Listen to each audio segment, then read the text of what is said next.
Internet des objets, machine to machine, objets connectés, les termes ne manquent pas pour désigner ce qui s'annonce comme une nouvelle révolution dans le monde digital, à savoir le déferlement d'objets intelligents capables de communiquer et générer des données numériques.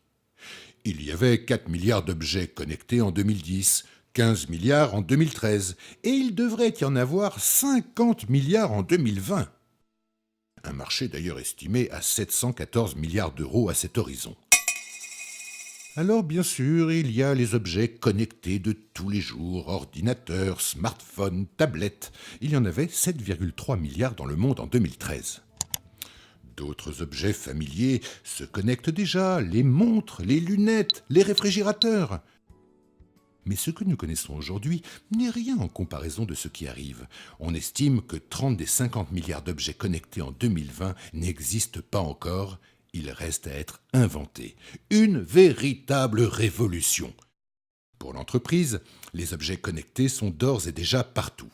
Dans le secteur automobile, ils aident à suivre l'état d'un véhicule à distance, à optimiser la gestion d'une flotte de transporteurs ou à prendre en compte l'infotrafic en temps réel pour le choix d'un itinéraire. Dans l'industrie, les objets connectés permettent une gestion plus efficace des stocks et des circuits logistiques, avec une remontée en temps réel de la position des marchandises, ou encore l'analyse en temps réel de l'usure des pièces, permettant de déclencher une action de maintenance avant qu'une pièce casse. Dans les commerces, la télésurveillance, la domotique, les nouveaux modes de paiement sans fil investissent déjà nos boutiques. Les collectivités locales, quant à elles, optimisent la gestion de leurs places de parking, pilotent la performance énergétique de leurs bâtiments ou encore équipent les villes de vélos ou voitures en libre accès entièrement connectées et géolocalisées afin d'être là où les citadins en ont besoin instantanément. Et dans le secteur de la santé, les objets connectés permettent de nombreux services comme par exemple la téléobservance pour le maintien à domicile des personnes âgées. Bref, les objets connectés représentent certes un gisement de productivité et d'économie, mais pas seulement.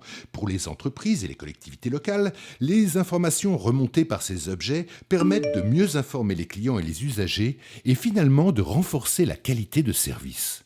Enfin, les objets connectés représentent un formidable gisement d'innovation pour les entreprises. Et la révolution n'en est qu'à ses débuts. Toutes les entreprises de toute taille et dans tous les secteurs sont concernées, d'autant que tous les objets de notre quotidien seront bientôt connectés. Mais au fait, connectés, comment et à quoi ? Quel que soit le moyen, carte SIM, Wi-Fi, puce RFID, connexion sans fil NFC, les réseaux sont au cœur de cette révolution. D'ailleurs, les opérateurs ont été les premiers à connecter les objets. Ils équipent depuis de nombreuses années les objets de cartes SIM et autres capteurs et savent faire circuler l'information. Et oui, comment ça marche ? Un capteur, situé sur l'objet, relève les données, les transmet via le réseau à un centre de données ou data center. Un logiciel les analyse via le réseau et propose une action préventive, laquelle est remontée à l'objet encore et toujours via le réseau. Bref, le réseau est central. Et puis d'ailleurs, sans réseau, tous ces objets deviennent déconnectés. Ah, au fait, le saviez-vous ? SFR est le leader du machine-to-machine en part de marché. Dès aujourd'hui, SFR accompagne de bout en bout les projets d'objets connectés, en participant à la conception et au design de l'objet connecté. En les connectant, bien sûr.